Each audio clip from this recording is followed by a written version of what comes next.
Hola a todos, bienvenidos a un nuevo video. En este video quiero hablar sobre este tema llamado el problema de Epicuro, o básicamente la respuesta a la pregunta si Dios es bueno, ¿por qué existe el mal? Y bueno, partiendo de que vivimos en un mundo que está lleno completamente de contrastes, por ejemplo, la vida y la muerte, el amor y el odio, la belleza y la destrucción. A lo largo pues de la vida la humanidad le ha tratado de dar como significado a su existencia. Y pues en ese proceso se han creado diferentes sistemas, vaya, de creencias.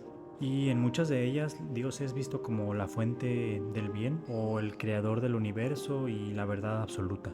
Pero aquí es donde surge esta pregunta tan inevitable. Si Dios es bueno, ¿por qué sigue existiendo el mal? Y esto no es una pregunta como trivial o truqueada. Es una pregunta que nace meramente del sufrimiento humano, de la injusticia y pues de la muerte de los inocentes también, y todas estas tragedias que parecen no tener ningún propósito. Y pues hoy exploraremos esta cuestión desde la perspectiva de uno de los filósofos más influyentes de la antigua era, Epicuro y el problema del mal. Este filósofo fue un filósofo griego que vivió en el siglo IV a.C. y su filosofía estaba completamente basada en la felicidad y en la ausencia de sufrimiento. Pero pues al observar bien el mundo en ese entonces se dio cuenta de esta paradoja, que nos decía básicamente que si Dios quiere evitar el mal y no puede, entonces no es todopoderoso. Si puede evitar el mal pero no quiere, entonces no es completamente bueno. Si puede y quiere, entonces ¿por qué sigue existiendo? Y por último, si no quiere y no puede, entonces no es completamente poderoso ni totalmente bueno. Esto básicamente ataca a esa idea de o concepto sobre un Dios omnipotente o benévolo. Y pues Epicuro no era el único que cuestionaba esto tampoco. Pero para ese entonces este argumento fue muy difícil de responder.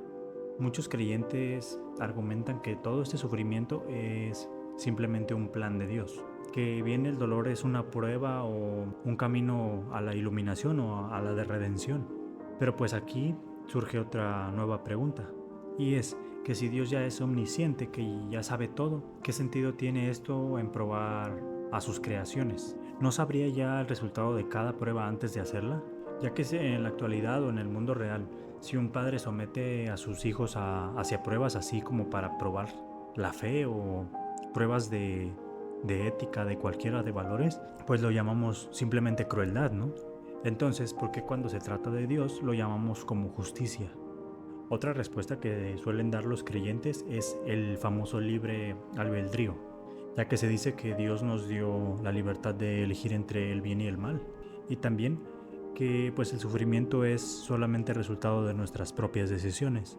Pero pues si el mal es solamente culpa de nosotros, de los seres humanos, ¿qué explicación le dan entonces a los accidentes que no están en nuestro control, los desastres naturales, las enfermedades? Ya que ningún niño elige nacer en la pobreza, por ejemplo, o ninguna persona con cáncer elige tenerlo, y pues tampoco ninguna especie creo que elija la extinción. Entonces, si Dios puede intervenir pero decide no hacerlo, ¿podríamos realmente llamarlo bueno? Durante nuestra era, diferentes filósofos han tratado de darle como un significado o verlo desde diferentes puntos de vista. San Agustín, por ejemplo, nos decía que el mal no es una entidad como tal, sino más bien el mal es la ausencia del bien, así como la luz y la oscuridad. Leibniz, por ejemplo, nos dice también que el mal es necesario para un bien mayor. Pero filósofos como Schopenhauer o Camus, por ejemplo, rechazaban este tipo de explicaciones y decían que el sufrimiento es simplemente parte de nuestra existencia y sin ningún propósito divino detrás ni nada de eso. Y pues, ¿qué significa todo esto? En resumen, el problema del mal no es un problema meramente de Dios. Es una cuestión más bien sobre nosotros, ya que si el mal no es parte de un plan divino, la responsabilidad recae totalmente en nuestras manos. Y pues si no existe este juez divino, es nuestra obligación combatir esta injusticia, por así decirlo. Esto puede sonar un poco aterrador o realista, pero más bien yo creo que es liberador. Y pues ya por último, como conclusión, la cuestión del mal nunca va a tener una respuesta como tal, ya que para los creyentes es cuestión de la fe y para los ateos y los escépticos es más bien una contradicción a los principios de Dios. Pero yo pienso que más allá de cualquier postura, lo importante aquí es seguir preguntando, seguir reflexionando y seguir pues construyendo un mundo en donde el bien no dependa de un plan divino, sino más bien de nuestra propia humanidad. Me gustaría saber tu opinión en los comentarios y los voy a leer todos.